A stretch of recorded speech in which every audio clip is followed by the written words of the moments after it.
ಸಾಮಾಜಿಕ ಸವಲತ್ತು. ಸರ್ಕಾರಿ ಇಲಾಖೆಗಳಲ್ಲಿರುವ ಸೇವಾ ಸೌಲಭ್ಯಗಳ ಕುರಿತ ಸರಣಿ ಕಾರ್ಯಕ್ರಮ. ಪ್ರಾಯೋಜಕರು ಜನಧ್ವನಿ ಸಮುದಾಯ ಬಾನುಲಿ ಕೇಂದ್ರ ಸರಗೂರು. ತಪ್ಪದೇ ಕೇಳಿ ಪ್ರತಿ ಮಂಗಳವಾರ ಬೆಳಿಗ್ಗೆ 10:20 ಹಾಗೂ ಗುರುವಾರ ಸಂಜೆ 4:30.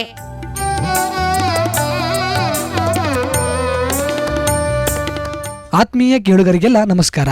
ನೀವು ಕೇಳ್ತಾ ಇದ್ದೀರಾ ಜನಧ್ವನಿ ರೇಡಿಯೋ. ಇದು 90.8 ಕಂಪನಾಂಕದಲ್ಲಿ ಸರಗೂರಿನಿಂದ ಪ್ರಸಾರವಾಗುತ್ತಿರುವ ಮೈಸೂರಿನ ಮೊಟ್ಟಮೊದಲ ಸಮುದಾಯ ರೇಡಿಯೋ. ನಾನು ನಿಮ್ಮ ರೇಡಿಯೋ ಗೆಳೆಯ ಶ್ರೀಕಾಂತ್ ಸರಗೂರು. ಪ್ರಿಯ ಕೇಳುಗರೆ, ಎಂದಿನಂತೆ ತಮ್ಮೆಲ್ಲರಿಗೂ ಸಾಮಾಜಿಕ ಸವಲತ್ತು ಕಾರ್ಯಕ್ರಮಕ್ಕೆ ಆತ್ಮೀಯವಾದ ಸ್ವಾಗತವನ್ನು ಕೋರುತ್ತಿದ್ದೇನೆ. ಇಂದಿನ ಸಾಮಾಜಿಕ ಸವಲತ್ತು ಕಾರ್ಯಕ್ರಮದಲ್ಲಿ ರೈತ ಸಂಪರ್ಕ ಕೇಂದ್ರದಲ್ಲಿನ ಸೇವೆಗಳ ಕುರಿತು ಮಾಹಿತಿಯನ್ನು ನೀಡಲು ಈ ದಿನದ ಕಾರ್ಯಕ್ರಮದಲ್ಲಿ ನಮ್ಮ ಜೊತೆ ಇದ್ದಾರೆ ಸರಗೂರಿನ ರೈತ ಸಂಪರ್ಕ ಕೇಂದ್ರದ ಕೃಷಿ ಅಧಿಕಾರಿಗಳಾದಂಥ ಶ್ರೀಯುತ ವೆಂಕಟೇಶ್ ರವರು. ಬನ್ನಿ ಅವರನ್ನ ಕಾರ್ಯಕ್ರಮಕ್ಕೆ ಸ್ವಾಗತಿಸಿ ಈ ಕೃಷಿ ಇಲಾಖೆಯ ರೈತ ಸಂಪರ್ಕ ಕೇಂದ್ರದಲ್ಲಿನ ಸೇವಾ ಸೌಲಭ್ಯಗಳ ಕುರಿತು ಒಂದಷ್ಟು ಚರ್ಚೆಯೊಂದಿಗೆ ಮತ್ತಷ್ಟು ಮಾಹಿತಿಯನ್ನು ತಿಳಿದು ಬರೋಣ. ವೆಂಕಟೇಶ್ ಸರ್, ತಮಗೆ ಕಾರ್ಯಕ್ರಮಕ್ಕೆ ಆತ್ಮೀಯವಾದ ಸ್ವಾಗತವನ್ನು ಕೊಡ್ತಾ ಇದ್ದೀನಿ ಸರ್. ನಮಸ್ತೆ ಸರ್, ಮೊದಲಿಗೆ ಬಹಳ ಸಂತೋಷ ತಮ್ಮ ರೈತ ಸಂಪರ್ಕ ಕೇಂದ್ರದ ಪರವಾಗಿ, ಯಾಕೆಂದರೆ ಕೃಷಿ ಇಲಾಖೆಯ ಪರವಾಗಿ ಒಂದಷ್ಟು ರೈತರಿಗಿರುವಂಥ ಸೇವಾ ಸೌಲಭ್ಯಗಳ ಕುರಿತು ಮಾಹಿತಿಯನ್ನು ನೀಡಲಿಕ್ಕೆ ನಮ್ಮ ಕಾರ್ಯಕ್ರಮದಲ್ಲಿ ತಾವು ಭಾಗವಹಿಸಿರೋದು ತುಂಬ ಖುಷಿಯ ವಿಚಾರ ಸರ್. ಸರ್, ಮೊದಲಿಗೆ ತಮ್ಮ ಒಂದು ವೈಯಕ್ತಿಕ ಪರಿಚಯದ ಜೊತೆಗೆ ಈ ರೈತ ಸಂಪರ್ಕ ಕೇಂದ್ರದ ಒಂದು ಪರಿಚಯವನ್ನು ಮಾಡಿಕೊಡಿ ಸರ್.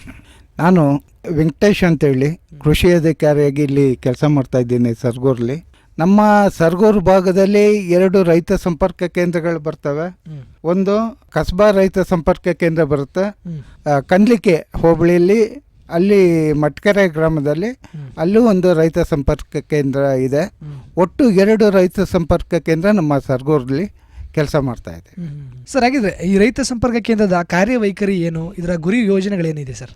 ಇಲ್ಲಿ ನಮ್ಮಲ್ಲಿ ಕಾರ್ಯಯೋಜನೆಗಳು ಅಂತ ಹೇಳಿದ್ರೆ, ಸರ್ಕಾರದ ಆದೇಶ ಏನು ಮುಂಗಾರು, ಹಿಂಗಾರು ಮತ್ತು ಬೇಸಿಗೆ ಈ 3 ಹಂಗಾಮಿನಲ್ಲಿ ಸರ್ಕಾರದಿಂದ ಬಿತ್ತನೆ ಬೀಜ ಆಗಲಿ, ಕೀಟನಾಶಕ ಆಗಲಿ, ಎಲ್ಲ ಸವಲತ್ತುಗಳನ್ನ ನಾವು ರೈತರಿಗೆ ದೊರಕಿಸ್ಕೊಡೋದೇ ನಮ್ಮ ಮುಖ್ಯ ಗುರಿಯಾಗಿರ್ತದೆ ಸರ್. ಹಾಗಿದ್ರೆ ಕೃಷಿ ಇಲಾಖೆಯ ಒಂದು ಭಾಗವಾಗಿ ರೈತ ಸಂಪರ್ಕ ಕೇಂದ್ರ ಯಾವ್ಯಾವ ವ್ಯಾಪ್ತಿನಲ್ಲಿ ಕೆಲಸವನ್ನು ಮಾಡ್ತಾ ಇದೆ ಸರ್? ಇದು ನಮ್ಮ ಇದರಲ್ಲಿ ಸರಗೂರಲ್ಲಿ ಒಟ್ಟು 13 ಗ್ರಾಮ ಪಂಚಾಯತಿಗಳು ಬರ್ತವೆ ನಮ್ಮ ಕಸ್ಬಾದಲ್ಲಿ. ಹೌದು. ಹಾಗೆಯೇ ಮಟ್ಕೇರಿಯಲ್ಲಿ 4 ಗ್ರಾಮ ಪಂಚಾಯತಿಗಳು ಬರ್ತವೆ. ಇದರಲ್ಲಿ ಒಟ್ಟು ಸುಮಾರು ಒಂದು 64ರಿಂದ 65 ಗ್ರಾಮಗಳು ನಮ್ಮ ಸರಗೂರು ತಾಲೂಕಿನಲ್ಲಿ ನಮ್ಮ ರೈತ ಸಂಪರ್ಕ ಕೇಂದ್ರದ ಅಧೀನದಲ್ಲಿ ಬರುತ್ತೆ. ಸರ್, ಈಗ ತಾವು ಈಗ ಆರಂಭದಲ್ಲಿ ಹೇಳಿದ್ರಿ, ಪ್ರಮುಖವಾಗಿ ರೈತರಿಗೆ ಬಿತ್ತನೆ ಬೀಜಗಳಾಗಿರ್ಬೋದು, ರಸಗೊಬ್ಬರ ಮತ್ತು ಕೀಟನಾಶಕಗಳು, ಸಾಗುವಳಿ ಪದ್ಧತಿ ಇವುಗಳ ಕುರಿತು ಬರುವಂಥ ಸರ್ಕಾರದ ಯೋಜನೆಗಳನ್ನು ಅನುಷ್ಠಾನ ಮಾಡೋದಾಗಿರ್ಬೋದು, ಅವುಗಳ ಕುರಿತು ಮಾಹಿತಿಯನ್ನು ನೀಡೋ ನಿಟ್ಟಿನಲ್ಲಿ ಕೆಲಸ ಮಾಡ್ತಾ ಇದ್ದೀನಿ ಸರ್. ಮುಖ್ಯವಾಗಿ ಸರ್, ರೈತರಿಗೆ ಕೃಷಿಯ ಬಗ್ಗೆ ಅರಿವು ಮೂಡಿಸೋ ನಿಟ್ಟಿನಲ್ಲಿ ಯಾವ್ಯಾವ ಕಾರ್ಯಕ್ರಮಗಳನ್ನ ಮಾಡ್ತಾ ಬರ್ತಾ ಇದೆ ಸರ್? ನಮ್ಮಲ್ಲಿ ಮುಂಗಾರಿನಲ್ಲಿ ಬಿತ್ತನೆ ಬೀಜಗಳಾದ ರಾಗಿ, ಮುಸ್ಕುಂಜೋಳ ಮತ್ತು ಭತ್ತ, ಈ ರೀತಿ ಎಲ್ಲ ಹಸಿರು, ಅಲಸಂದೆ, ಉದ್ದು ಮುಂಗಾರಿನಲ್ಲಿ, ಮುಂಗಾರು ಪೂರ್ವದಲ್ಲಿ ನಾವು ಇಂಡಿಯನ್ ಬೇಡಿಕೆ ಸಲ್ಲಿಸಿರ್ತೀವಿ. ನಮ್ಮ ತಾಲೂಕಿಂದ ಇಷ್ಟು ಬೇಕು ಅಂತ ಅಷ್ಟು ನಮಗೆ ಪೂರೈಕೆ ಮಾಡ್ತಾರೆ. ಅದನ್ನು ಇನ್ನು ಟೈಮ್ಲಿ ಸಕಾಲದಲ್ಲಿ ರೈತರಿಗೆ ದೊರಕಿಸ್ಕೊಡೋದು ನಮ್ಮ ಆದ್ಯ ಕರ್ತವ್ಯ ಆಗಿರ್ತದೆ ಸರ್. ಹಾಗಿದ್ರೆ ಈಗ ಒಬ್ಬ ರೈತರಿಗೆ ಅವನ ಜಮೀನಿನ ಆಧಾರದ ಮೇಲೆ ಈ ರೀತಿ ಬಿತ್ತನೆ ಬೀಜಗಳನ್ನ ಕೊಡಲಾಗುತ್ತೆ. ಯಾವ ಮಾನದಂಡಗಳ ಮೇಲೆ ಈ ಬಿತ್ತನೆ ಬೀಜಗಳಾಗಿರ್ಬೋದು, ಈ ರಸಗೊಬ್ಬರ ಆಗಿರ್ಬೋದು, ಇದನ್ನೆಲ್ಲ ವಿತರಿಸಲಾಗುತ್ತೆ ಸರ್? ಇದರಲ್ಲಿ ಏನಂದರೆ, 1 ಎಕರೆಗೆ ನಮ್ಮ ಇಲಾಖೆಯಿಂದ ಶಿಫಾರಸ್ತು ಮಾಡಿರ್ತಾರೆ. ಒಂದು ಇಲಾಖೆಯಲ್ಲಿ ಈಗ ರಾಗಿ ಅಂದರೆ ಒಂದು ಎಕರೆಗೆ 5 kg, ಮುಸ್ಕುಂಜೋಳ 6ರಿಂದ 8 kgವರೆಗೂ ನಾವು ಕೊಡ್ತೀವಿ. ಭತ್ತ 1 ಎಕರೆಗೆ 25 kg. ಇದಾಗಲೇ ಎಲ್ಲ ಮೊದಲು ನಾವು ಬರ್ಕೊಂಡು ಮಾಡಿ ಕೊಡ್ತಾಯಿದ್ವಿ. ಈಗೆಲ್ಲ ಕಂಪ್ಯೂಟರ್ ಫೀಡಿಂಗ್ ಇದೆ. ಈಗ ಸಪೋಸ್ 1 ಎಕರೆ 20 ಗುಂಟೆಗೆ ಅವ್ನಿಗೆ ಬೇಕು ಅಂತಂದರೆ ಅಲ್ಲಿ ಫೀಡ್ ಮಾಡ್ತಂದ್ರೆ ಅಲ್ಲಿ ಎಷ್ಟು ಬೇಕೋ ಅವ್ರಿಗೆ ಅಂತ ಅಲ್ಲೇ ತೋರಿಸ್ಬಿಡ್ತದೆ. ಅದರಿಂದ ನಾವು ಹೆಚ್ಚಿಗೆನೂ ಕೊಡೋಕ್ಕಾಗಲ್ಲ, ಕಮ್ಮಿನೂ ಕೊಡೋಕ್ಕಾಗಲ್ಲ. ಕಮ್ಮಿ ಬೇಕಾದ್ರೆ ಕೊಡ್ಬೋದು, ಹೆಚ್ಚಿಗೆ ಅಂತೂ ಕೊಡೋಕ್ಕಾಗಲ್ಲ. ಹಾಗಾಗಿ ನಮ್ಮ ರಿಯಾಯಿತಿ ದರ ಏನಿದೆ ಅದನ್ನು ಕೋಟ್ ಮಾಡಿ ರೈತರಿಗೆ ದೊರಕಿಸ್ಕೊಡ್ತೀವಿ. ಸರ್, ಹಾಗಿದ್ರೆ ಈ ರೈತ ಸಂಪರ್ಕ ಕೇಂದ್ರದಿಂದ ರೈತರು ಬಿತ್ತನೆ ಬೀಜಗಳನ್ನು ಪಡ್ಕೊಳ್ಳೋ ನಿಟ್ಟಿನಲ್ಲಿ ಅಗತ್ಯ ಯಾವ್ಯಾವ ದಾಖಲಾತಿಗಳನ್ನು ಒದಗಿಸಬೇಕಾಗುತ್ತೆ? ನಮ್ಮಲ್ಲಿ ಏನಂದರೆ, ರೈತರು ಬರುವಾಗ ಅವರ ಆಧಾರ್ ಕಾರ್ಡು ಮತ್ತು RTC ತರಬೇಕು. ಇದು ಮುಖ್ಯವಾಗಿ ಬೇಕಾಗುತ್ತೆ. RTC ಆಧಾರ್ ಕಾರ್ಡ್ ಎರಡು ನಾವು ಪ್ರಿಫರ್ ಮಾಡ್ತೀವಿ. ಸರ್ಕಾರದಿಂದ ಸಿಗುವಂಥ ಈ ಬಿತ್ತನೆ ಬೀಜಗಳ ಬೆಲೆ ನಿಗದಿಯಾಗಿರುತ್ತೆ, ಅದರಲ್ಲಿ ಏನಾದರೂ ರಿಯಾಯಿತಿ ಆಗಿರ್ಬೋದು, ಬೇರೆ ಇನ್ಯಾವುದಾದ್ರೂ ಸೌಲಭ್ಯಗಳಿದೆಯಾ ಸರ್? ಇದೆ. ಈಗ ನಮ್ಮಲ್ಲಿ ಏನಂದ್ರೆ ಮುಂಗಾರಲ್ಲಿ ಬರೋವೆಲ್ಲ ಎಲ್ಲ ರಿಯಾಯಿತಿ ದರದಲ್ಲೇ ನಾವು ಕೊಡ್ತೀವಿ. ಪೂರ್ಣ ಬೆಲೆ ಏನು ಇರೋದಿಲ್ಲ, ಪೂರ್ಣ ಬೆಲೆ ಇರ್ತದೆ, ಸರ್ಕಾರದ ಸಹಾಯ ಧನ ಇರ್ತದೆ. ಮತ್ತೆ ರೈತರ ವಂತಿಗೆ ಏನಿದೆ ಅದು 5 kg ಎಷ್ಟು ಬರುತ್ತೆ, ಒಂದು ಚೀಲಕ್ಕೆ ಎಷ್ಟು ಬರುತ್ತೆ ಅಷ್ಟರಲ್ಲಿ ಅದನ್ನ ರೈತನ ಪಾಲಿನ 3 ಮೆನ್ಷನ್ ಮಾಡ್ತೀವಿ ನಾವು. ಪೂರ್ಣ ದರ ಮೆನ್ಷನ್ ಮಾಡ್ತೀವಿ, ಸಹಾಯಧನನು ಮೆನ್ಷನ್ ಮಾಡ್ತೀವಿ, ಮತ್ತೆ ಇದ್ರಲ್ಲಿ ರೈತರು ಎಷ್ಟು ಕೊಡಬೇಕು ಅದು ಮೆನ್ಷನ್ ಮಾಡ್ತೀವಿ. ಈಗ ಒಂದು ಪ್ಯಾಕೆಟ್ಗೆ ಅಂದರೆ ಅವರು ಸುಮಾರು 2-2.5 ಎಕರೆಗೆ ಏನು ಅವ್ರಿಗೆ ಒಟ್ಟು ಬೇಕಾಗುತ್ತೆ ಅಷ್ಟಕ್ಕೆ ಮಾತ್ರ ಅಮೌಂಟನ್ನು ತಗೊಂಡು ಬಿಲ್ಲು, ಮತ್ತು ಈಗೆಲ್ಲ ಆನ್ಲೈನ್ ಆಗಿರೋದ್ರಿಂದ FID ಕ್ರಿಯೇಟ್ ಮಾಡಿರ್ತೀವಿ. ಅಲ್ಲಿ FID ತೋರಿಸಿದ್ರೆ ಅಲ್ಲಿ ಅವ್ರ ಅಕೌಂಟ್ಗೆ ಜಮಾ ಆಗೋಗುತ್ತೆ. ಆ ರೀತಿ ಅಂದರೆ ಅವರ ಜಮೀನಿನ RTC ಆಧಾರದ ಮೇಲೆ ಅವರಿಗೆ ಬಿತ್ತನೆ ಬೀಜಗಳನ್ನ ನೀಡಲಾಗುತ್ತೆ. ಹೌದು ಹೌದು ಹೌದು. ಸರ್, ಗರಿಷ್ಠ ಮಿತಿ ಅಂತ ಏನಾದರೂ ಇದೆಯಾ? ಗರಿಷ್ಠ ಮಿತಿ ಅಂದರೆ 2.5 ಎಕರೆ. 2.5 ಎಕರೆ 1 ಹೆಕ್ಟ್ರು ಇದು ಮಾಡಿರ್ತಾರೆ. ಅಕಸ್ಮಾತ್ ಅವ್ರಿಗೆ ಮತ್ತೆ ಹೆಚ್ಚಿನದು ಬೇಕು ಅಂತಂದರೆ ಬೇರೆಯವರಿಂದ RTC ಪಡೆದು ಅವರ ರಿಲೇಷನ್ ಯಾರ ಇರ್ಬೋದು ಅವರಿಂದ ಪಡೆದು ಅವರು ಪ್ರಯೋಜನ ತಗೋಬೋದು. ಸರ್, ಹಾಗೇನೆ ಪ್ರಮುಖವಾಗಿ ಕೃಷಿಯನ್ನು ಮಾಡೋ ನಿಟ್ಟಲ್ಲಿ ಸಲಕರಣೆಗಳು ಅಗತ್ಯವಾಗಿ ಬೇಕಾಗಿರುತ್ತೆ. ಅದರಲ್ಲಿ ಉತ್ತಮವಾದ ತಾಂತ್ರಿಕತೆಗಳುಳ್ಳ ಸಲಕರಣೆಗಳು ರೈತನಿಗೆ ಅಗತ್ಯ ಇರುತ್ತೆ ಸರ್. ಈ ಸಲಕರಣೆಗಳನ್ನ ನೀಡೋ ನಿಟ್ಟಿನಲ್ಲಿ ರೈತ ಸಂಪರ್ಕ ಕೇಂದ್ರ ರೈತರಿಗೆ ಯಾವ ರೀತಿಯಾದಂತಹ ಸೌಲಭ್ಯಗಳನ್ನ ಕಲ್ಪಿಸ್ಕೊಟ್ಟಿದೆ ಸರ್? ಇಲ್ಲಿ ನಮ್ಮಲ್ಲಿ ಸರ್ಕಾರದಿಂದ ಕೃಷಿ ಯಾಂತ್ರೀಕರಣ ಅನ್ನೋದೇ ಒಂದು ಇದು ಬಿಟ್ಟಿದ್ದಾರೆ. ಅದರಲ್ಲಿ ನಾವು power tiller, power weeder, brush cutter ಮತ್ತು ರೋಟಾವೇಟರು, ಅದರಲ್ಲಿ 42 ಬ್ಲೇಡ್ ಇರುತ್ತೆ, 36 ಬ್ಲೇಡ್ ಇರುತ್ತೆ. ಈ ರೀತಿಯಾದ ಸಲಕರಣೆಗಳನ್ನ ಅವರು ಪಡ್ಕೋಬೋದು. ಮತ್ತು ಅದರಲ್ಲಿ ಈ ಜನರಲ್ಗೆ ಒಂದು ರೇಟ್ ಇರ್ತದೆ, SC STಗಳಿಗೆ ಒಂದೊಂದು ರೇಟ್ ಇರುತ್ತೆ ದರ. ಸ್ವಲ್ಪ ಜನರಲ್ಗೆ ಸ್ವಲ್ಪ ಜಾಸ್ತಿ ಇರುತ್ತೆ, ಇವ್ರುಗಳಿಗೆ ಕಡಿಮೆ ಇರುತ್ತೆ. ಸರ್, ಈಗ ಪ್ರಸ್ತುತವಾಗಿ ನೋಡ್ತಂದ್ರೆ ಯಾವ್ಯಾವ ತಾಂತ್ರಿಕತೆಗಳುಳ್ಳ ಉಪಕರಣಗಳು ಅಥವಾ ಸಲಕರಣೆಗಳನ್ನು ಕೃಷಿ ಇಲಾಖೆ ಅಥವಾ ರೈತ ಸಂಪರ್ಕ ಕೇಂದ್ರದಿಂದ ರೈತರು ಪಡ್ಕೋಬೋದಾಗಿದೆ? ನಮ್ಮಲ್ಲಿ ಉಳುಮೆ ಇದರಿಂದ ಟ್ರ್ಯಾಕ್ಟ್ರಿಂದ ಎಲ್ಲನೂ ಸಿಗುತ್ತೆ ನಮ್ಮಲ್ಲಿ. ಈಗ ಪವರ್ ಟಿಲ್ಲರ್ಗಳು ಕೊಡ್ತಾ ಇದ್ದೀವಿ, ಅದರಿಂದ ಉಳುಮೆ ಸಾಕಷ್ಟು ಅವರು ಮಾಡ್ಕೋಬೋದು. ಒಂದು 5 ಎಕರೆ ಭೂಮಿಯಲ್ಲಿ ಇರೋರಿಗೆ ಒಂದು ಪವರ್ ಟಿಲ್ಲರ್ ತಗೊಂತು ಅಂದರೆ ಅದಕ್ಕೆ ಅಟ್ಯಾಚ್ಮೆಂಟ್ಗಳು ಬರ್ತವೆ, ನೇಗ್ಲೆಗಳು ಬರ್ತವೆ, ಕಲ್ಟಿವೇಟ್ರ್ ಬರ್ತವೆ, ರೋಟೋವೇಟ್ರ್ಗಳು ಬರ್ತವೆ. ಅದನ್ನು ಸಪ್ರೇಟ್ ತಗೋಬೇಕು ಅವರು. ಅದು ಸಹಾಯಧನದಲ್ಲಿ ಬರೋದಿಲ್ಲ. ಬರೀ ಪವರ್ ಟಿಲ್ಲರ್ ಮಾತ್ರ ಸಹಾಯಧನದಲ್ಲಿ ಬರುತ್ತೆ ಹೊರತು ಇದೆಲ್ಲ ಬರೋದಿಲ್ಲ. ಅದನ್ನು ಅವರು ಸಪ್ರೇಟ್ ಅವರು ತಗೊಂಡು ಅದನ್ನು ಅಡ್ಜಸ್ಟ್ ಮಾಡಿಕೊಂಡು ಎಲ್ಲ ಉಳುಮೆ ಕಾರ್ಯಕ್ರಮಕ್ಕೆ ಅಳವಡಿಸ್ಕೋಬೋದು. ಅಂದರೆ ಪವರ್ ಟಿಲ್ಲರ್ ಒಂದು ಮಾತ್ರ ಸಹಾಯಧನಕ್ಕೆ ಒಳಪಡುತ್ತೆ. ಹೌದು. ಮೊದಲು ಈ ದೊಡ್ಡ ದೊಡ್ಡ ಟಿಲ್ಲರ್ಗೂ ಇತ್ತು, ಈಗ 13 HP ಒಳಗಡೆ ಇರೋದ್ರಿಂದ ಇದನ್ನು ಮಾತ್ರ ನಮ್ಮ ಸರ್ಕಾರದಿಂದ ಕೊಡ್ತಾ ಇದ್ದೀವಿ. ಸರ್, ಈಗ ಪ್ರಸ್ತುತವಾಗಿ ನೋಡ್ತಂತ ಯಾವ್ಯಾವ ತಾಂತ್ರಿಕತೆಗಳು ಅದರಲ್ಲಿ ಅಳವಡಿಕೆ ಆಗ್ತಾ ಇದೆ ಸರ್? ಈಗ ನೇಗ್ಲಿ ಇದೆ, ಕಲ್ಟಿವೇಟ್ರ್ಗಳಿವೆ, ಮತ್ತು ಹ್ಯಾರೋಸ್ ಇದೆ, ಮತ್ತು ಡಿಸ್ಕ್ ಇದೆ.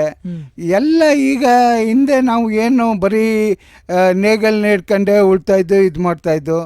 ಈಗ ಅದು ಈ ಕೃಷಿ ಯಾಂತ್ರೀಕರಣದಲ್ಲಿ ಟ್ರ್ಯಾಕ್ಟ್ರು ಇವೆಲ್ಲ ಅತ್ಯಾಧುನಿಕ ಬೇಸಾಯ ಸಾಮಗ್ರಿಗಳು ಬಂದು ರೈತನಿಗೆ ಒಳ್ಳೆ ವರದಾನನೂ ಆಗಿದೆ, ಸೌಲಭ್ಯ ಪಡ್ಕೊಂಡು ಚೆನ್ನಾಗಿ ಮಾಡ್ಬೋದಾಗಿದೆ. ಮತ್ತು ಇದರಿಂದ ಟೈಮು ಸ್ವಲ್ಪ ಉಳಿತಾಯ ಆಗುತ್ತೆ. ಈಗ ಅವರು ಒಂದು ನೇಗಲ್ಲಿ 1 ಎಕರೆ 3 ಬಾರಿ ಉಳುಮೆ ಮಾಡಬೇಕು ಅಂದರೆ ಸುಮಾರು 1-1.5 ದಿನನೇ ಬೇಕಾಗುತ್ತೆ. ಅದನ್ನು ಈ ಇದರಲ್ಲಿ ಸುಮಾರು 1-2 ಗಂಟೆಯಲ್ಲಿ ಆ ಕೆಲಸನ ಪೂರ್ಣಗೊಳಿಸ್ಬೋದಾಗಿದೆ ಈಗ. ಸರ್, ಹಾಗಿದ್ರೆ ಈ ಸಲಕರಣೆಗಳನ್ನಾಗಿರ್ಬೋದು, ಯಂತ್ರೋಪಕರಣಗಳನ್ನ ರೈತರು ಪಡ್ಕೊಳ್ಳೋ ನಿಟ್ಟಿನಲ್ಲಿ ಅಗತ್ಯ ದಾಖಲಾತಿಗಳು ಇದಕ್ಕೇನಾದರೂ ಮಾನದಂಡಗಳು ಇದೆಯಾ ಸರ್? ಇದಕ್ಕೂ ಬೇಕು. ಇದಕ್ಕೇನಂದ್ರೆ RTC ಕೇಳ್ತೀವಿ, ಆಧಾರ್ ಕೇಳ್ತೀವಿ, ಮತ್ತೆ ಬ್ಯಾಂಕ್ ಪಾಸ್ಬುಕ್ ಜೆರಾಕ್ಸ್ ಕೇಳ್ತೀವಿ. ಮತ್ತೆ ಈ ದೊಡ್ಡ ದೊಡ್ಡ ಇದನ್ನೆಲ್ಲ 55 HP ಅದಕ್ಕಿಂತ ಹೆಚ್ಚು ಇದ್ರ ಟ್ರ್ಯಾಕ್ಟರ್ಗಳು ತಗೊಂಡಿರೋರ್ಗು ಅವ್ರಿಗೂ ಕೊಡ್ತೀವಿ. ರೋಟೋವೇಟ್ರು ಮತ್ತು ಕಲ್ಟಿವೇಟ್ರು, ಇದು ಅದಕ್ಕೆಲ್ಲ ಅಟ್ಯಾಚ್ಮೆಂಟ್ಗಳು ಬರುತ್ತೆ. ಅದಿನ್ನೇನಂದರೆ ಅದನ್ನು ಕೊಡ್ತೀವಿ. ಅದು ಸಹಾಯಧನದಲ್ಲಿದೆ. ಜನರಲ್ಗೆ ಬೇರೆ, SC/STಗಳಿಗೆ ಬೇರೆ ಸಹಾಯಧನದಲ್ಲಿ ದೊರಕಿಸ್ತೀವಿ. ಅದೇನಂದರೆ ಮುಖ್ಯವಾಗಿ ಗಾಡಿ ಡಾಕ್ಯುಮೆಂಟ್ಸ್ ಬೇಕು. ಈಗ ಗಾಡಿ ಯಾರ ಹೆಸರಲ್ಲಿರುತ್ತೆ ಅವ್ರಿಗೆ RTC ಇರಬೇಕಾಗುತ್ತೆ, ಅವ್ರ ಹೆಸರಲ್ಲಿ. ಆ RTC ಇದ್ಮೇಲೆ ಗಾಡಿ ಡಾಕ್ಯುಮೆಂಟ್ಸ್ ಎಲ್ಲ ಮಾಮೂಲಿ ಸಿಗುತ್ತೆ. ಅದಾದ ನಂತರ ಇನ್ಶೂರೆನ್ಸು. ಇದು ನಾವು ಎಡು ಬೆಳೆದೇನೆಂದರೆ ಮುಖ್ಯವಾಗಿ ಇನ್ಶೂರೆನ್ಸ್ ಇದರಲ್ಲಿ ಕೆಲವರು 5 ವರ್ಷ 6 ವರ್ಷದಿಂದ ಇನ್ಶೂರೆನ್ಸ್ ಮಾಡಿಸಿರಲ್ಲ. ಯಾಕೆಂದರೆ ಅದು ರೇಟು ಸ್ವಲ್ಪ ವರ್ಷಕ್ಕೂ ಜಾಸ್ತಿ ಇರುತ್ತೆ ಅಂದ್ಬಿಟ್ಟು ಅವರು ಸಾಮಾನ್ಯ ಅವರು ಹಣಕಾಸು ತೊಂದರೆಯಿಂದ ಮಾಡಿಸಿರಲ್ಲ. ಸರ್ ಇದನ್ನು ಕೊಡಿಸಿ ಅಂತ ಬರ್ತಾರೆ. ಅದನ್ನು ಇನ್ಶೂರೆನ್ಸ್ ಕಾಪಿ ಅದನ್ನು ಹಾಕಿ ಇದು ಮಾಡೋವರೆಗೂ ಅದು ಇದೇ ತಗೊಳ್ಳಲ್ಲ, ಅಪ್ಲಿಕೇಶನ್ ಎನ್ರೋಲೇ ಆಗೋದಿಲ್ಲ. ಆ ರೀತಿಯಾಗಿ ಅದೊಂದು ಮುಖ್ಯವಾಗಿ ಬೇಕಾಗುತ್ತೆ. ಸರ್, ಹಾಗೆಯೇ ಈ ಬಿತ್ತನೆ ಬೀಜಗಳನ್ನು ನೀಡೋ ನಿಟ್ಟಿನಲ್ಲಾಗಿರ್ಬೋದು, ಸಲಕರಣೆ ನೀಡೋದ್ರ ಜೊತೆಗೆ ಉತ್ಪಾದನೆಯ ಬೆಳೆಯನ್ನು ತೆಗೆಯೋ ನಿಟ್ಟಿನಲ್ಲಿ ರೈತನಿಗೆ ಅಗತ್ಯ ಗೊಬ್ಬರದ ಅವಶ್ಯಕತೆ ಇರುತ್ತೆ ಸರ್. ಆ ಗೊಬ್ಬರದಲ್ಲಿ ಯಾವ್ಯಾವ ವಿಧದ ಗೊಬ್ಬರಗಳು ಇಲ್ಲಿ ಸಿಗ್ತಾ ಇದೆ, ಅದಕ್ಕೆ ಯಾವ ರೀತಿಯ ಮಾನದಂಡಗಳಿದೆ ಸರ್?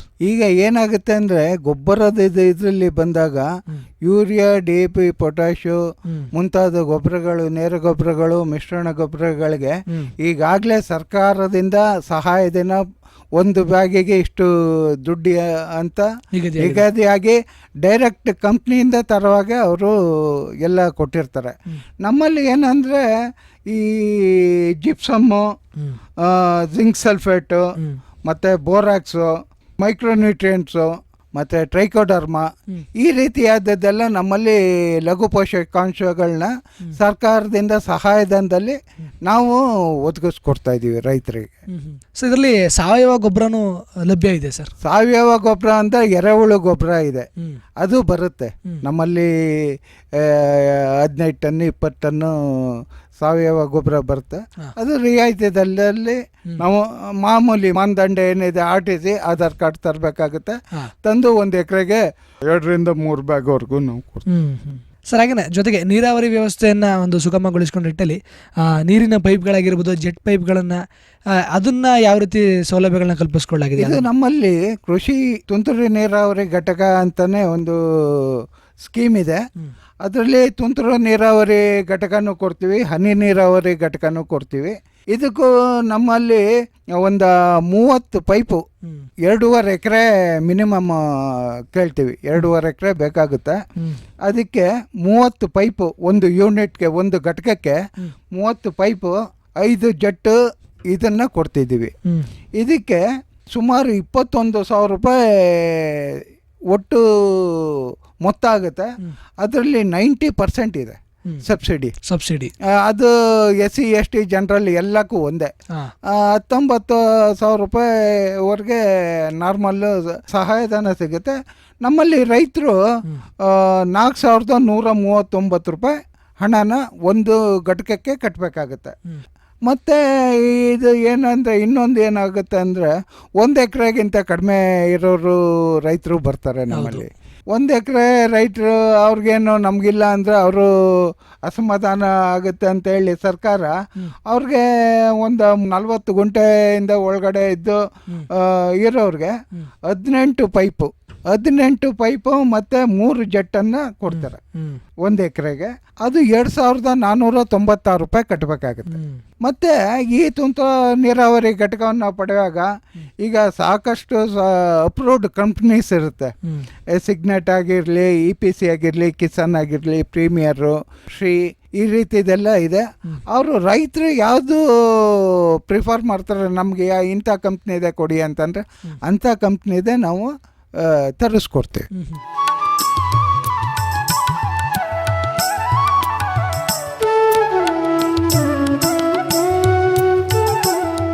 ಸರ್, ಈ ರೀತಿ ನೀರಾವರಿ ಪದ್ಧತಿನ ಅಳವಡಿಕೆ ಮಾಡೋ ನಿಟ್ಟಿನಲ್ಲಿ ಪೈಪ್ಗಳನ್ನು, ಜೆಟ್ಗಳನ್ನು ವಿತರಿಸೋ ಜೊತೆಗೆ ಆ ರೈತರ ಜಮೀನಿನ ಅಂತರ್ಜಲವನ್ನು ಹೆಚ್ಚೋ ನಿಟ್ಟಿನಲ್ಲಿ ಏನಾದರೂ ಯೋಜನೆಗಳಿದೆಯಾ ಸರ್? ಇದು ಅಂತರ್ಜಲ ಯೋಜನೆ ಅಂತಂದರೆ ನರೇಗಾ, ಮಹಾತ್ಮ ಗಾಂಧಿ ಕೃಷಿ ಅಭಿಯಾನ ಇದರಲ್ಲಿ ಬದುಗಳನ್ನ ತೋರಿಸ್ಕೋಬೋದು, ಕಂದಕ ಬದುಗಳನ್ನ ತೋರಿಸ್ಕೋಬೋದು, ಇಂಗು ಗುಂಡಿಗಳನ್ನ ಮಾಡ್ಕೋಬೋದು, ಮತ್ತು ನೀರುಗಾಲುವೆಗಳನ್ನ ಹೆಚ್ಚು ನೀರು ಇದನ್ನು ತಗೊಂಡೋಗಿ ಒಂದು ಕೃಷಿ ಹೊಂಡ ಮಾಡ್ತಾಯಿದ್ವಿ. ಆ ರೀತಿಯ ಕಾರ್ಯಕ್ರಮನ ಅದು ಇದೆ ನಮ್ಮಲ್ಲಿ. ನರೇಗಾ ಯೋಜನೆ ಸಹಯೋಗದಲ್ಲಿ ಮಾಡ್ಕೋಬೋದು. ಇದನ್ನು ಗ್ರಾಮ ಪಂಚಾಯತಿಯಲ್ಲಿ ರೈತರು ಹೋಗಿ ನೋಂದಾಯಿಸ್ಕೊಂಡು ಅಲ್ಲಿ ZPTP ಮತ್ತು ಅಲ್ಲಿ ಅಪ್ರೂವಲ್ ಆದಮೇಲೆ ನಾವು ಆ ಕಾಮಗಾರಿನ ಮಾಡಿಕೊಡ್ತೇವೆ.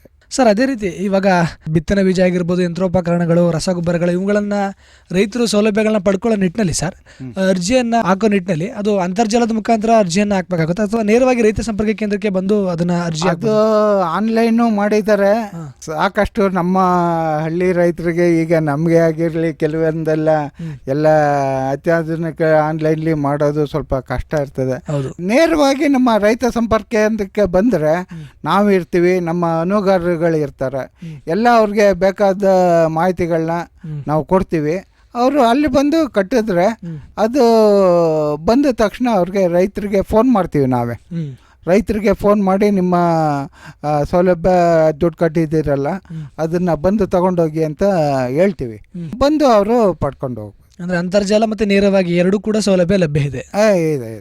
ಸರ್, ಹಾಗೇನೆ ಈ ರೀತಿ ಎಲ್ಲ ಸೌಲಭ್ಯಗಳನ್ನ, ಸೌಕರ್ಯಗಳನ್ನ ರೈತರಿಗೆ ಕಲ್ಪಿಸಿ ನಿಟ್ಟಿನಲ್ಲಿ ಜೊತೆಗೆ ಹಲವಾರು ಯೋಜನೆಗಳನ್ನ ತಾವು ತಮ್ಮ ರೈತ ಸಂಪರ್ಕದಿಂದ ಸೌಲಭ್ಯಗಳನ್ನ ಕೊಡ್ತಾ ಬರ್ತಾ ಇದ್ದೀರಾ. ಜೊತೆಗೆ ಆ ರೈತ ಈ ಎಲ್ಲ ಸಲಕರಣೆಗಳ ಸೌಲಭ್ಯಗಳನ್ನ ಪಡ್ಕೊಂಡು ಬೆಳೆದಂಥ ಬೆಳೆಗಳನ್ನ ಉತ್ತಮವಾದ ಒಂದು ಮಾರುಕಟ್ಟೆ ವ್ಯವಸ್ಥೆಯಲ್ಲಿ ಮಾರಾಟ ಮಾಡಲಿಕ್ಕೆ ಅವುಗಳ ಕುರಿತು ಏನಾದರೂ ಅರಿವು ಮೂಡಿಸುವಂಥ ಕಾರ್ಯಕ್ರಮಗಳೇನಾದರೂ ಇಲಾಖೆ ಕಡೆಯಿಂದ ನಡೆದಿದೆ? ಈಗ ನಮ್ಮಲ್ಲಿ ಪ್ರತಿದಿನ RMC APMCಗಳಲ್ಲಿ ಮಾರುಕಟ್ಟೆ ದರ ನೋಡ್ತಾನೆ ಇದ್ದೀರಿ ನೀವು. ಪೇಪರ್ಲಿ, ಪತ್ರಿಕೆಗಳಲ್ಲಿ ಇದರಲ್ಲಿ ಮಾರುಕಟ್ಟೆ ಬೆಲೆ ಇದ್ದೇ ಇರ್ತದೆ. ಮತ್ತು ಇನ್ನೊಂದು ಪ್ರಧಾನ ಮಂತ್ರಿ ಅವರು ಇದು ಏನು ಮಾಡಿದ್ರು ಅಂದರೆ ಒಂದೊಂದು ತಾಲೂಕಿಗೆ ಈಗ ನಮ್ಮಲ್ಲಿ ರಾಗಿನ ಪ್ರಕ್ಯೂರ್ ಮಾಡ್ಕೊಳ್ತಾ ಇದ್ದಾರೆ. ಮಾರುಕಟ್ಟೆ APMCಲಿ ಅವರು ರಾಗಿ ಬೆಳೆದಿರಬೇಕು.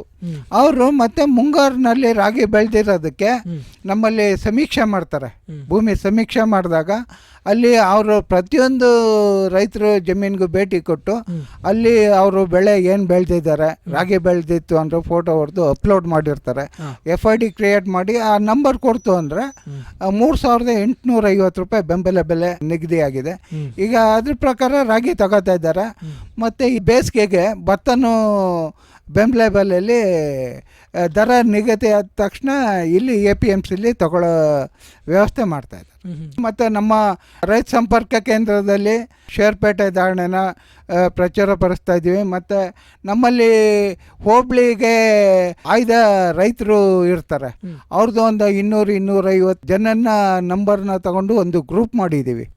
ಅಲ್ಲಿ ಗ್ರೂಪಲ್ಲೂ ಶೇರ್ ಮಾಡ್ತಾ ಇರ್ತೀವಿ ನಾವು. ಪ್ರತಿದಿನ ಏನು ಧಾರಣೆ ಇದೆ, ಪೇಟೆ ಧಾರಣೆ ಇದೆ, ಈಗ ಹಾರ್ಟಿಕಲ್ಚರ್ ಕ್ರಾಪೇ ಆಗ್ಬೋದು, ಎಲ್ಲನೂ ಸೂಚನೆಗಳು, ಸಲಹೆ ಸೂಚನೆಗಳನ್ನ ಕೊಡ್ತಾ ಇರ್ತೀವಿ. ಸರ್, ಅದೇ ರೀತಿ ಈಗ ಹೊಸದಾಗಿ ಸರ್ಕಾರ ಅನುಷ್ಠಾನ ಮಾಡಿರುವಂಥ ಕೃಷಿ ಭಾಗ್ಯ ಯೋಜನೆ, ಈ ಯೋಜನೆಯ ಗುರಿ ಉದ್ದೇಶಗಳೇನು ಸರ್? ಈ ಯೋಜನೆ ಕುರಿತು ಒಂದಷ್ಟು ಮಾಹಿತಿಯನ್ನು ಹಂಚ್ಕೊಳ್ಳಿ ಸರ್. ಇದು ಏನಂದರೆ ಕೃಷಿ ಭಾಗ್ಯ ಯೋಜನೆಯಲ್ಲಿ ಇದು ಮೊದಲು ಇದು 7-8 ವರ್ಷದಿಂದ ನಾವು ಮಾಡ್ತಾಯಿದ್ದು. ಈಗ ಇದರಲ್ಲಿ ತುಂಬ ಪ್ರಯೋಜನ ಇದೆ. ಏನಂದರೆ ತುಂಬ ಅನುಪಯುಕ್ತ ನೀರು ವೇಸ್ಟಾಗಿ ಹೊರದು ಹೋಗೋ ಬದಲು ಒಂದು ಕೃಷಿ ಹೊಂಡನ ನಿರ್ಮಿಸ್ಕೊಂಡು ಅದರಲ್ಲಿ ಹೆಚ್ಚುವರಿ ನೀರನ್ನ ಸಂಗ್ರಹಣೆ ಮಾಡಿಕೊಂಡು ನಮ್ಮ ರೈತ ಬೆಳೆ ಬೆಳೀಲಿ ಅಂದ್ಬಿಟ್ಟು ಒಂದು ಕಾರ್ಯಕ್ರಮ ಇದೆ. ಇದರಲ್ಲಿ ಜನರಲ್ಲಿ ಸಾಮಾನ್ಯ ಜನರಿಗೆ 80% ರಿಯಾಯಿತಿ ದರ ಇದೆ. ಮತ್ತು SC ST ಜನಕ್ಕೆ 90% ಇದೆ. ಇದು ಒಂದು ನಮ್ಮ ಈ ಮಳೆ ಇದನ್ನು ತೂಗಿಸ್ಕೊಂಡು ಹೋಗೋಕ್ಕೆ ಕೃಷಿ ಭಾಗ್ಯ ಯೋಜನೆ ನಮ್ಮ ಸರ್ಕಾರ ಮಾಡಿರೋದು ನಮಗೆ ಒಂದು ತುಂಬಾ ಹೆಮ್ಮೆ ಇದೆ. ಅದು ರೈತರು ಮಾಡ್ತಾನೆ ಇದ್ದಾರೆ, ಮಾಡ್ಕೊತಾರೆ, ಸೌಲಭ್ಯ ನಾವು ಕೊಡ್ತಾ ಇದ್ದೀವಿ. ಮತ್ತು ಇದರಲ್ಲಿ ಈ ಕೃಷಿ ಹೊಂಡದ ಅಳತೆ 10 ಮೀಟ್ರ್ ಬರುತ್ತೆ, 10 ಮೀಟ್ರು ಮತ್ತು 3 ಮೀಟ್ರು ಆಳ, 12 ಮೀಟ್ರ್ ಬರುತ್ತೆ, 15 ಮೀಟ್ರ್ ಬರುತ್ತೆ, ಮತ್ತು 18 ಮತ್ತು 21 ಮೀಟ್ರ್ ಇರುತ್ತೆ.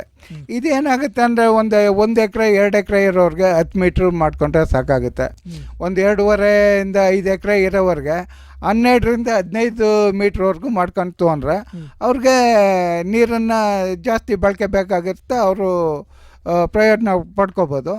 ಮತ್ತು ಈ ಕೃಷಿ ಹೊಂಡದಲ್ಲಿ ಒಂದು 100 ಅಡಿ ಬದುಗಳನ್ನ, ಕಂದಕ ಬದುಗಳನ್ನ ನಿರ್ಮಾಣ ಮಾಡ್ಕೊಳ್ಳೋದು. ಇದರಿಂದ ಏನಾಗುತ್ತೆ ಅಂದರೆ ನಮ್ಮ ಹೆಚ್ಚುವರಿ ನೀರು ನಮ್ಮ ಭೂಮಿಯಲ್ಲೇ ಇಂಗಿ ಅದು ನಮ್ಮ ಅಂತರ್ಜಲನ ಹೆಚ್ಚಿಸ್ಬೇಕು ಅಂತ ಒಂದು ಸರ್ಕಾರದ ಯೋಜನೆ ಆಗಿದೆ. ಮತ್ತು ಕೃಷಿ ಹೊಂಡ ಮಾಡಾದ ನಂತರ ಟಾರ್ಪಲಿಯನ್ನು 420 GSM HDP ಟಾರ್ಪಲಿಯನ್ನು ಸರ್ಕಾರ ಕೊಡಿಸುತ್ತೆ. ಅದರಲ್ಲೂ ನಮಗೆ ರೈತರ ಸಹಾಯಧನ 20% ಕೊಡಬೇಕಾಗುತ್ತೆ. ಇನ್ನು 80% ಸರ್ಕಾರನೇ ಕೊಟ್ಟು ಅದೊಂದು ಆಗುತ್ತೆ. ಮತ್ತು RHP ಡೀಸೆಲ್ ಮೋಟ್ರ್ ಕೊಡ್ತು. ಅದಕ್ಕೆ ಸ್ಲ್ಯಾಬ್ ಒಂದು 20% ಏನಿದೆ ಆ ಉಪಕರಣಕ್ಕಾಗುತ್ತೆ. ಅಷ್ಟು ದುಡ್ಡನ್ನು ರೈತರ ಕಟ್ಟಬೇಕಾಗತ್ತೆ. ಕಟ್ಟಿದ ತಕ್ಷಣ ಅವ್ರಿಗೆ ಕೃಷಿ ಭಾಗ್ಯದಲ್ಲಿ ಆ ಯಂತ್ರನೂ ಡೀಸೆಲ್ ಇಂಜನ್ನು ಕೊಡಿಸ್ತೀವಿ. ಮತ್ತು ಫೆನ್ಸಿಂಗ್ ಇದು ಮೊದಲು ಇರಲಿಲ್ಲ. ನಾವು ಹಿಂದೆ 10-15 ವರ್ಷದಿಂದ ಏನು ಮಾಡ್ತಾ ಇದ್ವಿ, ಇದರಲ್ಲಿ ಫೆನ್ಸಿಂಗ್ ಇರಲಿಲ್ಲ. ಈಗ ಏನಾಯಿತು ಅಂದರೆ, ಈಗ ಬೇಸಿಗೆ ರಜೆ ಅಲ್ಲಿ ಇಲ್ಲಿ ಬಂದಾಗ ಮಕ್ಕಳು ಬೀಳೋದು ಸಾಯೋದು, ನಾವು ದಿನನಿತ್ಯ ಪೇಪರು ಕೃಷಿ ಹೊಂಡದಲ್ಲಿ ಮಕ್ಕಳು ಬಿದ್ದು ಸಾವು ಅಂತ ಬರ್ತಾ ಇದೆ. ಮತ್ತು ಪೇಪರ್ಲಿ ಇದೆಲ್ಲ ಆಗಿ ಮತ್ತು ನಮ್ಮ ಹಸು ದನ ಕರುಗಳು ನೈಟ್ ಟೈಮು ಇದಾಗುತ್ತೆ, ಬೀಳೋ ಚಾನ್ಸಸ್ ಇರೋದ್ರಿಂದ ಅದನ್ನು ಸುತ್ತ ಕಲ್ಲು ಕಂಬಗಳನ್ನ ಮತ್ತು ತಂತಿ ಬೇಲಿಗಳನ್ನ ಹಾಕೋದ್ರಿಂದ ಅದು ಒಂದು ಪ್ರಯತ್ನ ಮಾಡಿಕೊಟ್ಟಿದೆ ಸರ್ಕಾರ. ಇದರಿಂದ ರೈತನಿಗೆ ತುಂಬಾ ಉಪಯೋಗ ಆಗುತ್ತೆ. ಮತ್ತು ಅದಕ್ಕೂ 60% ಮಾತ್ರ ಫಾರ್ಮರ್ ಶೇರ್ ಕಟ್ಟಬೇಕಾಗತ್ತೆ. ಮತ್ತು 40% ಸಬ್ಸಿಡಿ ಬರುತ್ತೆ. ಅದಕ್ಕೂ ಸಬ್ಸಿಡಿ ಕೊಡ್ತಾ ಇದ್ವಿ. ಈ 3-4 ಯೋಜನೆಗಳು ನಮ್ಮ ಕೃಷಿ ಭಾಗ್ಯದಲ್ಲಿ ಇದಾಗಿರೋದ್ರಿಂದ ರೈತನಿಗೆ ತುಂಬಾ ಅನುಕೂಲ ಆಗಿದೆ. ಸರ್, ಈ ಕೃಷಿ ಭಾಗ್ಯ ಯೋಜನೆಗೆ ಏನಾದರೂ ಪ್ರಮುಖವಾಗಿ ಏನಾದರೂ ಮಾನದಂಡಗಳಿದೆಯಾ? ಈಗ 2.5 ಎಕರೆ ಮಿನಿಮಮ್ ಕೇಳ್ತೀವಿ. 1 ಎಕರೆ ಇದ್ದವ್ರಿಗೂ ಮಾಡಿಸ್ಕೊತಾರೆ. ಆದರೆ ಅವರು 1 ಎಕರೆಲಿ ಸ್ವಲ್ಪ ಕಷ್ಟ ಅನ್ಬೋದು ಅವ್ರಿಗೆ. ಹಂಗಾಗಿ ಮಾನದಂಡಗಳು ಅಂದರೆ 2.5 ಎಕರೆ 2 ಎಕರೆ ಇದ್ರೂ ಮಾಡಿಕೊಡ್ತೀವಿ, ಏನು ತೊಂದರೆ. ದಾಖಲಾತಿಗಳು ಅವರ ಹೆಸರಲ್ಲಿ ಇರಬೇಕು.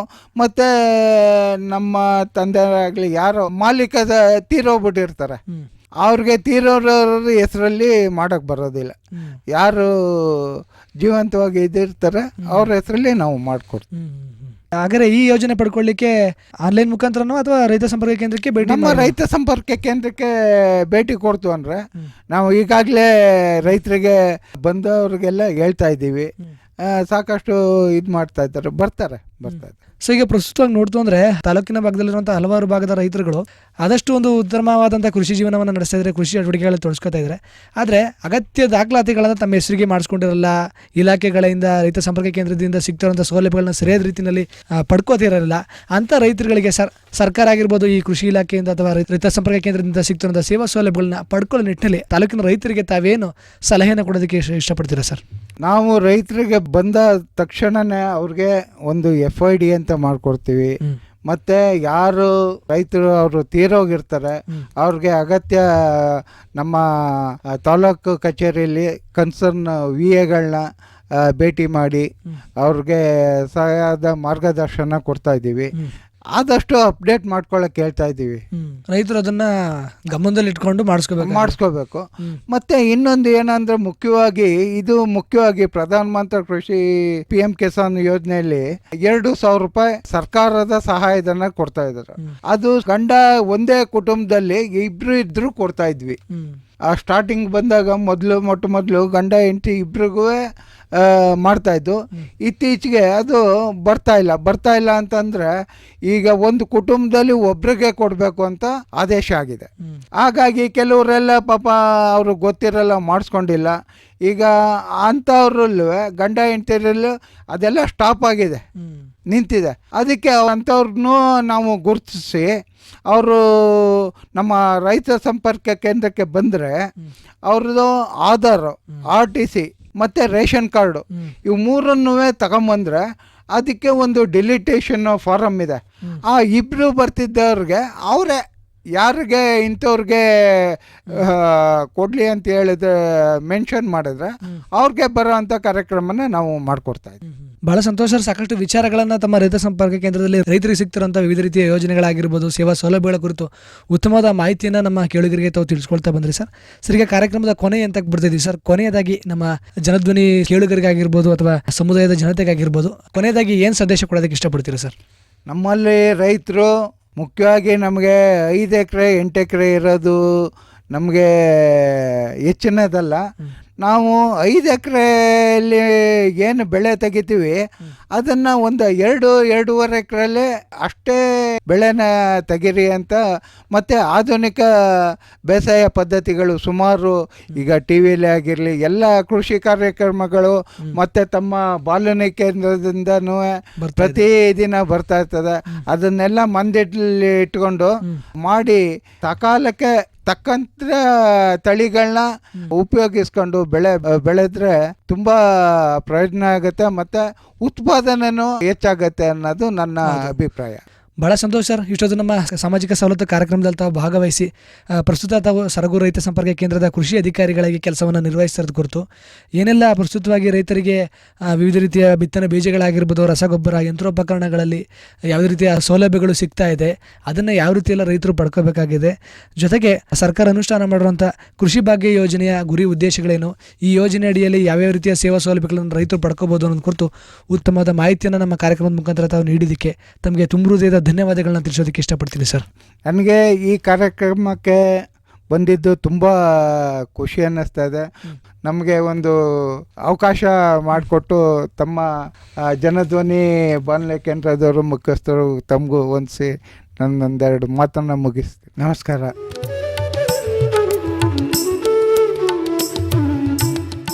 ಪ್ರಿಯ ಕೇಳಿದರೆ ಇದುವರೆಗೂ ನೀವು ಕೇಳ್ತಾ ಇದ್ರಿ ನಮ್ಮ ಸಾಮಾಜಿಕ ಸವಲತ್ತು ಕಾರ್ಯಕ್ರಮದಲ್ಲಿ ರೈತ ಸಂಪರ್ಕ ಕೇಂದ್ರದಲ್ಲಿನ ಸೇವೆ ಸೌಲಭ್ಯಗಳ ಕುರಿತು ಇಷ್ಟೊತ್ತು ನಮ್ಮ ಜೊತೆ ಮಾತಾಡಿದವರು ಸರಗೂರಿನ ರೈತ ಸಂಪರ್ಕ ಕೇಂದ್ರದ ಕೃಷಿ ಅಧಿಕಾರಿಗಳಾದಂಥ ಶ್ರೀಯುತ ವೆಂಕಟೇಶ್ ರವರು.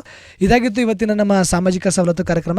ಮತ್ತೆ ಮತ್ತೊಂದು ಸಾಮಾಜಿಕ ಸವಲತ್ತು ಕಾರ್ಯಕ್ರಮದಲ್ಲಿ ಮತ್ತಷ್ಟು ವಿಚಾರಗಳೊಂದಿಗೆ ವಿವಿಧ ಇಲಾಖೆಯ ಸೇವಾ ಸೌಲಭ್ಯಗಳ ಮಾಹಿತಿಯೊಂದಿಗೆ ತಮ್ಮನ್ನು ಮತ್ತೆ ಭೇಟಿಯಾಗ್ತೀನಿ.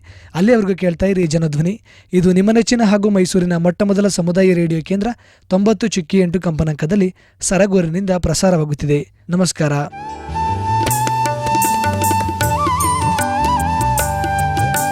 ಸಾಮಾಜಿಕ ಸವಲತ್ತು ಸರ್ಕಾರಿ ಇಲಾಖೆಗಳಲ್ಲಿರುವ ಸೇವಾ ಸೌಲಭ್ಯಗಳ ಕುರಿತ ಸರಣಿ ಕಾರ್ಯಕ್ರಮ. ಪ್ರಾಯೋಜಕರು ಜನಧ್ವನಿ ಸಮುದಾಯ ಬಾನುಲಿ ಕೇಂದ್ರ ಸರಗೂರು. ತಪ್ಪದೇ ಕೇಳಿ ಪ್ರತಿ ಮಂಗಳವಾರ ಬೆಳಿಗ್ಗೆ 10:20 ಹಾಗೂ ಗುರುವಾರ ಸಂಜೆ 4:30